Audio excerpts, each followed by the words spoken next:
Hello friend, চলেছি নতুন একটা ভিডিও নিয়ে। তো সিকান্দারের যে টিজারটা আছে, টিজার নাম্বার 2, তো সেটা নিয়ে এখন কথা বলবো। কিছু আপডেট এসেছে। তো আগে ঝটপট চ্যানেলটা যারা নতুন তারা চ্যানেলটা সাবস্ক্রাইব করে নেবে, লাইক কিন্তু অবশ্যই দেবে। তো সেটা বলার আগে তোমাদের বলি, এই যে আমাদের রশ্মিকা মান্দানা এই এত একজন লাকি একটা অভিনেত্রী, যে সিনেমাতেই যাচ্ছে এবং সেই সিনেমাটাতেই বিশাল হিট করে যাচ্ছে। দেখো ফার্স্টেই করলো অ্যানিমাল। অ্যানিমাল এমন একটা সিনেমা যেটা সার্টিফাইড হওয়ার পরও 500 কোটি নেট কালেকশন এবং 900 কোটি গ্রসে করেছিল, ওয়ার্ল্ড ওয়াইডে বিজনেস করেছিল। তারপর সে করলো পুষ্পা 2, সেটাও হিউজ 1700 সামথিং নেট কালেকশন হয়ে গেছে। এবং দেখো ছাবা কোথায় হয়ে গেছে। অবশ্যই ছাবাতে এমন কিছু তার রোল ছিল না, কিন্তু ছাবা আজকে মানে 6 নম্বর দিনেই 6 দিনে 200 কোটি টাকার মানে ক্লাব হাউসে ঢুকে গেছে। তো এটা একটা বিশাল বড় ব্যাপার।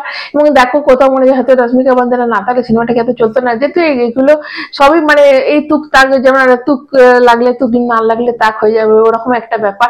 তবে কোথাও যেন মনে হচ্ছে মেয়েটা খুবই লাকি। এবং সেই নায়িকা যদি সিকান্দারে আসে, তা কোথাও যেন মনে হচ্ছে এটা কিন্তু একটা বিশাল ব্লকবাস্টার হতে চলেছে, এরকমটাই মনে হচ্ছে। দেখো এখনো মেকার্সটা কিন্তু অফিসিয়ালি কিছু বলেনি যে 27 তারিখে কি আসবে, কিন্তু এই যে এটা কিছু আসবে, এটার জন্য গোটা ফিল্ম ইন্ডাস্ট্রির বলো, হেটার্স বলো, ফ্যান বলো, যে সবাই কিন্তু খুব এক্সাইটেড যে আসছেটা কি আসছে। তবে যতদূর শোনা যায় এটা টিজার আসছে, এটা একদমই কনফার্ম নিউজ। তো এই যে টিজার আসছে, এটার জন্য অনেকে বলছে তাহলে কি কোনো আবার পোস্টার দেবে। দেখো যে পোস্টারটা রিলিজ করেছে, প্রথমে যখন টিজার এসে, টিজারের আগে কিন্তু সিকান্দার নিয়ে কোনো রকম হাইপ ছিল না, কোনো রকম হাইপ ছিল না। যেমন এই ছাবা কিন্তু টিজারের আগে কোনো রকম হাইপ ছিল না। যেই ছাবার টিজার ট্রেলার এগুলো রিলিজ করে হঠাৎ করে হাইপটা বেড়ে গেল, সেরকমই এখানে সিকান্দারের ক্ষেত্রে কিন্তু তাই সিকান্দার নিয়ে খুব একটা কথা কিন্তু হয়নি। যেদিন থেকে একটা ছোট মতো গ্লিমস বলো বা টিজার নাম্বার 1ই বলো যেটা বেরোলো, তারপর থেকে হিউজ একটা হিউজ ওর একটা ফ্যান বেস তৈরি হয়ে গেল এবং ওটা নিয়ে খুব হাইপ সৃষ্টি হয়ে গেল।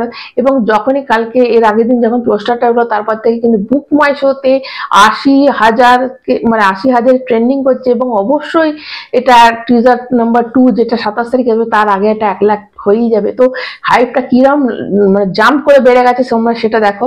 এবং দেখো যেহেতু এই যখন টিজার এসেছিল তার আগে একটা ছোট্ট মতো পেছন দিকে ঘুরে হলো একটা পোস্টার রিলিজ করেছিল, সেরকমই এখানে টিজার নাম্বার 2 এর আগে অবশ্যই একটা কিছু অ্যানাউন্সমেন্ট করবে যে অ্যাকচুয়ালি কোন সময় রিলিজ করবে, কখন কি হবে, সেটা নিয়ে তারা একটা অবশ্যই একটা পোস্টার রিলিজ করবে। দেখো পোস্টারটা আমার তো মনে হয় যে এই যে ফ্যান বেস যারা রয়েছে তারা যে পোস্টারগুলো বানাচ্ছে, দুর্ধর্ষ পোস্টার বানাচ্ছে, মানে আমার তো মনে হয় যে তাদের দায়িত্ব যদি দিয়ে দেওয়া হয় তারা আরো বেশি বেটার পোস্টার বানাতে পারবে যত না বানিয়েছে এই মেকার্সদের তরফ থেকে। দেখো মেকার্সরা যে পোস্টারটা দিয়েছে, সেই পোস্টারটা মানে সিনেমার ওই যে প্রথম যে গ্লিমসটা দিয়েছিল তার থেকেই একটা ছবি নিয়ে তারা দিয়েছে, কিন্তু ফ্যানমেড যেগুলো হচ্ছে মানে ব্যাপক ব্যাপক তারা পোস্টার বানাচ্ছে, দারুণ লাগছে।